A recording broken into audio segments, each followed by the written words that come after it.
Неге отбасында махаббат жетіспейді? Жұбайыма махаббатымды білдіріп жүрсем де, неге ол оны сезбейді? Үйленгеннен кейін махаббат қайда кетеді? Деген сұрақты өзіңізге қойып жүрген болсаңыз, осы видео сабағымыз сізге арналады.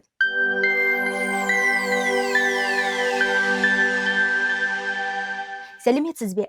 Жұбайлардың махаббат тілі атты сабағымызға қош келдіңіз. Бүгіннен бастап біз отбасындағы сүйіспеншілікті қалай сақтап және оны қалай нығайтуға болатынын сөз етеміз. Еліміздегі көптеген ажырасудың жоғарғы деңгейі мыңдаған ерлі-зайыптылардың бос эмоционалды сүйіспеншілік қоймаларымен өмір сүретіндігін көрсетеді. Осы сабағымыздағы ұғымдар біздің елдегі некелерге және отбасыларға орасан зор ықпал етеді деген үмітіміз бар. Біздің қазақ халқы үшін отбасы ұғымы қашанда қасиетті болған. Ата-ананы құрметтеу, балаға мейірім көрсету, мерекелерде дастархан басында жиналу, бәрі де махаббат пен берекенің белгісі. Сырттай қарағанда мұндай дәстүрлі ортада махаббат әрдайым берік болуы керек сияқты. Бірақ өкінішке орай ең мықты көрінген отбасыларда да келіспеушіліктер болып жатады. Мысалы, күйеуі күн түн демей жұмыс істеп, мен отбасымды жақсы көремін, оларға қажеттінің бәрін тауып беріп жүрмін деп ойлайды. Ал әйелі өзін жалғыз сезінеді. Бәлкім оған күйеуінің уақыты жетіспейді. Немесе керісінше, әйелі үйінің жағдайын жасап, балаларына қарап, күйеуінің дәмді тамағын жасап күтіп отырады. Бірақ күйеуі маған бірде-бір рет ризашылық білдірмейді деп ойлауы мүмкін. Мұндай жағдай неге болады? Себебі әр адамның махаббатты қабылдайтын өз тілі бар. Міне осы сабақтардан өз махаббат тіліңізді және жақыныңыздың махаббат тілін анықтайтын боласыздар. Махаббат тірі тіршіліктің барлығына қажет. Соның ішінде адамға ол аса қажет. Әлі туылмаған баладан бастап қартайған қарт кісіге дейін қажет етеді. Біз әрқайсымыз некеге тұрғанда әртүрлі тұлғалық қасиеттермен және әртүрлі тарихымызбен келеміз. Біз өзіміздің эмоциялық жүгімізді некелік қарым-қатынасқа алып келеміз. Әртүрлі үміттермен, заттарға әртүрлі көзқараспен және өмірде не маңызды екендігі туралы әртүрлі пікірлермен келеміз. Салауатты некеде мұндай көзқарастарды ескеру қажет. Біз бәрімен келісуіміздің қажеті жоқ, бірақ біздің айырмашылықтарымыз бізді екіге бөлмейтіндей жолды табуымыз қажет. Бұны үшінші мәдениет деп атайды. Яғни екі түрлі отбасынан шыққан екі түрлі мәдениетті көрген адамдар енді бір отбасын құрып, үшінші мәдениетті қалыптастырып жатыр. Сонымен, сүйіспеншіліктің 5 тілі жайлы сабағымызды бастамастан бұрын, біз басқа бірақ маңызды адамдарды шатастыратын феноменді қарастырып алайық. Бұл қандай деп ойлайсыз? Әрине, ғашық болу. Бұл эйфориялық сезім әркімнің басынан өтетін өмірлік тәжірибе. Жұбайлар үйленгеннен кейін махаббат қайда кетеді деген сұрақты жиі қояды. Үйленгеннен кейін махаббат ешқайда жоғалмайды, достар. Тек бастапқы ғашықтық сезімі басылып, шынайы махаббатты саналы іс-әрекетпен және жұбайыңыздың махаббат тілінде сөйлей отырып сақтау қажет болады. Ғашықтық сезімі зерттеулер бойынша 2 жылдай ғана созылады екен. Әрине, егер бұл құпия махаббат, құпия ғашықтық болмаса. Алайда ертелі кеш біз бәріміз аспаннан жерге түсеміз. Біздің розовый очкиіміз шешіліп, көзіміз ашылып, біз сүйген адамның сүйелдерін, кемшіліктерін көре бастаймыз. Оның алғашында қызық болып көрінген қылықтары қазір бізді тітіркендіреді. Енді ренжу мен ашулану қасиеттері көрінеді. Мүмкін тіпті қатты сөздер мен сыншыл үкімдеулер пайда болады. Біз ғашық болған кезде назар аудармаған кішкентай теріс қасиеттер қазір үлкен кедергіге айналады. Қаншалықты биіктесең, құлауың соншалықты ауыр болады деген сөз бар ғой. Ғашықтықта да дәл солай. Қаншалықты соқыр махаббатқа берілсең, көңіл қалуың соншалықты қиын болады. Оны болдырмау үшін жұбайлар бір-бірінің қалауларын естіп біліп, сүйіспеншілік тілдерінде сөйлей алулары қажет. Ғашықтықтан кейін махаббат тек бір-бірінің махаббат тілін үйреніп, саналы түрде көрсеткенде ғана сақталады. Міне, достар, осы саналы деген сөзді жаттап алыңыздар. Ғашық болу бұл махаббатқа деген қажеттілікті уақытша ғана қанағаттандырады. Мысалы, бұл жедел жәрдем сияқты. Оның қызметі шектеулі. Яғни ол сізге алғашқы көмекті көрсетеді. Егер сіз толықтай емделгіңіз келсе, дәрігерге барып қаралуыңыз керек. Біз ғашық болу кезеңінен есімізді жиғаннан кейін сүйіспеншілікке деген эмоционалды қажеттілік қайтадан пайда болады. Өйткені бұл біздің табиғатымыздың негізі. Ол эмоционалды тілектеріміздің ортасы, достар. Біз ғашық болғанға дейін сүйіспеншілікті қажет еттік және күндеріміздің соңына дейін оны қажет ететін боламыз. Демек, үйленгеннен кейін махаббат жоғалмайды екен, тек ғашықтық сезімі басылып, махаббатқа жөнелгеу қайта басталып, махаббатты саналы түрде таңдау қажет болады. Және достар, махаббат тек алудан емес, көбіне беруден тұрады. Сен қалай өлшеп берсең, саған солай өлшеніп беріледі. Сонымен, некелік өмірге қош келдіңіз. Бұл әлемде төсек өздігінен жиналмайды, айнада судың дақтары болады, унитаздың қақпағын ашып қою керек, не жауып қою керек жөнінде айтыстар пайда болады. Және аяқ киім шкафқа өзі кірмейді екен, ал жәшіктер өздігінен жабылмайды. Онда киім ілгіштерді ұнатпау мүмкін, және шұлықтар жуу кезінде өздігінен жоғалып кетеді. Сондай-ақ көзқарас ренжітіп, ал сөз сүйектен өтуі мүмкін. Жақын бір-бірін сүйетін адамдар жауға айналып, ал неке шайқас алаңына айналуы мүмкін. Сонымен, ғашық болған кез қайда кетеді? Өкінішке орай, ол жай ғана иллюзия. Ғашықтық мәңгі жалғасады деген ойдан аулақ болыңыздар. Енді достар, сүйіспеншіліктің 5 тіліне өтпес бұрын эмоционалды банк жайлы сөйлесейік. Сіз эмоционалды банк жайлы естігенсіз бе?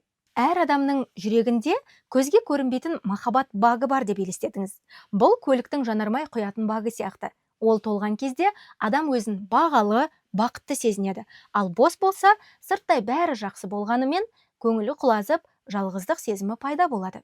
Сондықтан эмоционалды сүйіспеншіліктің қоймасын толық сақтау неке үшін көліктегі жанармайдың тиісті деңгейін ұстап тұру сияқты маңызды. Сүйіспеншілік қоймалары бос ерлі-зайыптылар жиі ұрысуға және бір-бірінен алыстауға бейім. Ал кейбіреулердің даулары ауызша, тіпті физикалық жәбірлеуге де әкелуі мүмкін. Ал сүйіспеншілік қоймасы толы болғанда, біз достық атмосфера жасаймыз. Сол атмосферада біз бір-бірімізді түсінуге ұмтыламыз, айырмашылықтарымызбен келісуге, мәселелерді талқылауға дайын боламыз. Ал сол махаббат багымыз толы болу үшін біз бір-біріміздің махаббат тілімізде сөйлей алуымыз қажет. Сонымен, біз барлығымыз ата-анамыздың, бауырларымыздың тілінде сөйлейміз. Яғни бұл біздің ана тіліміз. Кейінірек өсе келе біз қосымша басқа тілдерді үйрене бастаймыз. Бірақ әдетте ол тілді үйрену үшін бізге күш салуға тура келеді. Бірақ біздің ең жақсы сөйлейтін және түсінетін тіліміз бұл әрине ана тіліміз болып қалады. Бізге сол тілде сөйлеу ыңғайлы, түсіндіру ыңғайлы. Ал екінші реттік тілде неғұрлым көбірек жаттықсақ, яғни практика болса, соғұрлым тіліміз жатық болады. Егер біз тек өзіміздің негізгі тілімізде сөйлесек, және өз тілінде ғана сөйлейтін бір адаммен кездескенде, онымен түсінісу бізге қиын болады. Сондықтан ол адамға қолмен нұсқап көрсетуге, дыбыстар шығаруға, суреттер салуға, немесе жеткізбек ойымызды актерлік шеберлікпен көрсетуге тура келеді. Сөйлесуге болады, бірақ қолайсыз болып шығады. Тіл айырмашылығы адамзат мәдениетінің ажырамас бөлігі болып табылады. Егер біз мәдениетаралық салада нәтижелі сөйлесіп түсінісуіміз керек болса, біз сол адамдардың тілдерін үйренуіміз қажет. Сүйіспеншілікте де дәл солай. Сіздің эмоционалды сүйіспеншілік тіліңіз жұбайыңыздікінен басқаша болуы мүмкін. Мысалы, қазақ тілі мен қытай тілін алайық. Сіз өз сүйіспеншілігіңізді шын жүректен өз ана тіліңізде жеткізуге қанша тырысқаныңызбен, егер жұбайыңыздың тілі қытай тілі болса, сіздер бір-біріңізді қалай сүю керектігін ешқашан түсінбейсіздер. Мысалы, жұбайыңызға мен сенің тазалығыңды мақтан тұтамын десеңіз, бірақ оның сүйіспеншілік тілі қолдау, не жылы сөздер болмаса, ол сіздің сезіміңізді жеткізіп жатқаныңызды түсінбейді. Біз өз сүйіспеншілігімізді білдіреміз, бірақ хабар оларға жетпейді. Өйткені біздің айтқанымыз олар үшін бағанағы шет тілі сияқты болып естіледі. Мұнда түпкілікті мәселе жатыр.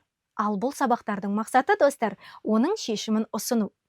Сол себептен біз сүйіспеншілік туралы сабақ өтуге бел байладық. Сіз бұл сабақтарда 5 негізгі сүйіспеншілік тілді біліп, өзіңіздің негізгі сүйіспеншілік тіліңізді анықтап, сондай-ақ жұбайыңыздың, жақыныңыздың негізгі сүйіспеншілік тілін анықтағаннан кейін, сүйіспеншіліктеріңіз ұзағынан болатын некенің кілтін табасыз деп сенемін.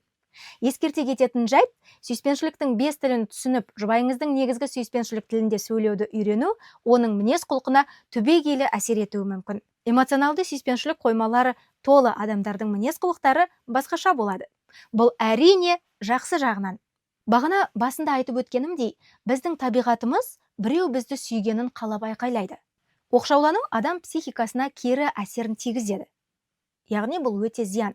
Сондықтан да қылмыскерлерді бас бостандығынан айырып, жалғыз адамдық камераға отырғызу жазаның ең қатыгезі болып саналады. Адамзаттың өмір сүруінің негізі жақын болуға және басқа адамның сүйіспеншілігіне ие болу құштарлығы. Міне сондықтан да неке, отбасы осы жақындық пен сүйіспеншілік қажеттілігін қанағаттандыру үшін жаратылған. Америкалық жазушы Герри Чепменнің айтуынша, адамдар махаббатты әртүрлі жеткізеді. Ол 5 негізгі махаббат тілін атап көрсетеді. Бұл қолдау сөздер, сапалы уақыт, сыйлық алу, қызмет көрсету және тәндік жанасу, яғни физикалық жанасу. Біз өзіміздің махаббат тілімізде сөйлейміз, бірақ жұбайымыздың махаббат тілін білмейміз. Сол себепті барымды салып жатырмын деп ойласақ та, екінші жарымыз махаббатты сезбеуі мүмкін. Мысалы, күйеуі күн сайын жұмыстан қайтқанда әйеліне бір шоқ гүл алып келеді. Ол, мен осылай сүйіспеншілігімді көрсетіп жүрмін деп ойлайды. Бірақ әйелі бәрібір қанағаттанбайды. Бізде бұндай әйелдерді шынымен де қанағатсыз, шүкіршілігі жоқ әйел деп атайды, иә? Бірақ неге олай? Себебі ол әйелдің жүрек тілі сапалы уақыт болуы мүмкін. Ол үшін гүлден де маңыздысы кешке күйеуімен бірге отырып, шүйіркелесіп, шай ішіп, әңгімелесу. Немесе керісінше жағдайды алайық. Әйелі күнде дәмді тамақ дайындап, үйді таза ұстап, балаларға барынша қамқор болып, өзін толығымен отбасына арнап жүр. Бірақ күйеуі ренжулі, маған бір ауыз жылы сөз айтпайды деуі мүмкін. Ал оның махаббат тілі бәлкім қолдау сөздері. Екеуі де бір-бірін жақсы көреді, бірақ әрқайсысы өз тілінде сөйлеп жүр. Сондықтан екеуінің махаббат бағы толмайды. Жазбада былай делінген: мен адамдардың не періштелердің тілінде сөйлесем де, егер жүрегімде махаббат болмаса, сөзім бос ызың ғана. Яғни, көп іс тындырып, әдемі сөз айтып, еңбектенуіміз мүмкін. Бірақ жақын адамың махаббатты сезбесе, бұлардың барлығы мәнін жоғалтады. Қазақта жақсы сөз жарым ырыс деген сөз бар. Яғни, жақсы сөз бұл істің жартылай біткені. Жақсы сөз ешқашанда ешбір адамға зиянын келтірмейді әрине. Және бір адамда бірнеше махаббаттың тілдері болуы мүмкін. Алайда әр адамның сол махаббат тілдерінің ішінде біреуі ғана негізгі махаббат тілі болады. Махаббат үлкен істерде ғана емес, қарапайым, бірақ жүрекке жететін әрекеттерде. Сонымен, осы тұста сіз өзіңізге мына сұрақтарды қойып көріңіз. Сіз өз махаббатыңызды көбіне қалай көрсетесіз? Жылы сөз айтамын ба? Уақытымды бірге өткіземін бе? Сыйлық беремін бе? Үй шаруасына көмектесемін бе? Әлде құшақтап, қол ұстасқанды ұнатамын ба? Жақыныңызға махаббатымды көрсетіп жүрмін деп ойлап, ол оны сезбеген сәт болды ма? Құрметті достар, егер осы видео сабақтар барынша пайдалы болсын десеңіз, мен сізге қағаз алуға кеңес беремін. Қағазға осы сұрақтарды жазып және өзіңізге жауап беріңіз. Сондай-ақ сіз өз отбасыңызға махаббатты қалай көрсетіп жүрген 5 әрекетіңізді жазыңыз. Мысалы, дәмді ас пісіремін, сыйлық аламын, балаларды жиі құшақтаймын, алғыс сөздер айтамын, бірге сапалы уақыт өткіземіз, бірге ойын ойнаймыз деген сияқты. Сосын ойланыңыз, бұл менің тілім бе, әлде олардың жүрегіне жететін тіл ме? Және осы тұста мына сұраққа жауап беріңіз. Егер адамдар не нәрсені істесе, ажырасулар әлде қайда азырақ болар еді. Осы сөйлемді өзіңіз толықтырып көріңізші. Егер адамдар не нәрсе жасаса, ажырасулар әлде қайда азырақ болар еді. Сонымен біздің бұл видео сабағымыз өз мәресіне жетіп қалды. Және бүгін біз сіздермен бірге алғашқы қадам жасадық. Әр адамның махаббатты әртүрлі қабылдайтынын білдік. Отбасыңыздың берік болуы үшін тек жақсы көру жеткіліксіз. Сүйіктіңіздің жүрегіне жететін өз тілінде сөйлей алу маңызды. Келесі сабақтарда осы 5 тілді біз сіздермен бірге жеке-жеке талқылайтын боламыз және олардың ерекшелігін, әсерлерін, бір-бірімен үйлесетінін қарастырамыз. Осы видео сабақтарды соңына дейін қарайтын болсаңыздар, отбасыңыздың махаббат қоймасын қалай толтыруға болатынын үйренесіздер. Және достар, әр видео сабақтың соңында мен сіздерге описанияда үй тапсырмасын қалдыратын боламын. Егер сіздер бізбен кері байланысқа шыққыларыңыз келсе, Instagram және TikTok желісіне тіркеліп, сол арқылы байланыса аласыздар. Үй тапсырмасын орындау бұл сіздер үшін өте маңызды. Себебі бүгінгі көрген сабақты толығымен меңгеруге көмектеседі.